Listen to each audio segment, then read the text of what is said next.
I'm Dr. Arshia Mubin, consultant gastroenterologist at Gemcare Kamineni.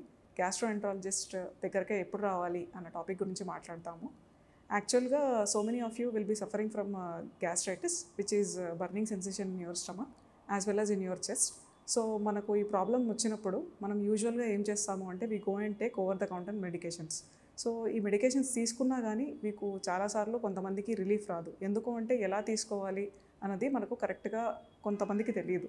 So అట్లాంటి టైంలో then you have to go and visit a gastroenterologist. And even when you are taking PPI correctly and even if it is not getting corrected, అట్లాంటి టైంలో you will need endoscopy. Endoscopy అంటే there will be one camera tube which is introduced into your mouth. And మనం లోపల పెట్టిన తర్వాత you can see various parts of your stomach as well as the lining of your oesophagus and the lining of your stomach and the first part of your duodenum. So ఇవన్నీ parts మనం చూడగలం కాబట్టి అక్కడ ఏమన్నా abnormality ఉందంటే మనకు తెలుస్తుంది. So అక్కడ ఏమేమి అబ్నార్మాలిటీస్ ఉండొచ్చు, మనకు కనీసం అక్కడ కొన్నిసార్లు మ్యూకోజల్ బ్రేక్స్ అంటే మనకు నార్మల్గా ఉండే ఎపిథీలియంలో కొన్ని చోట్ల కంటిన్యూటీ లేకుండా కొన్ని బ్రేక్లు ఉంటాయన్నమాట.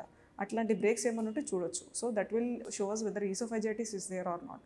దెన్ స్టమక్లో వచ్చేసరికి మనకు లోపల ఏమైనా చేంజెస్ ఉన్నాయా, లైక్ ఎరిదిమా, ఎరోజన్స్ అట్లాంటివి ఏమైనా ఉన్నాయా, లేకుంటే అల్సర్స్ ఏమైనా ఉన్నాయా, ఆర్ పాలిప్స్ ఏమైనా ఉన్నాయా అన్నది మనకు ఎండోస్కోపీలో తెలుస్తుంది.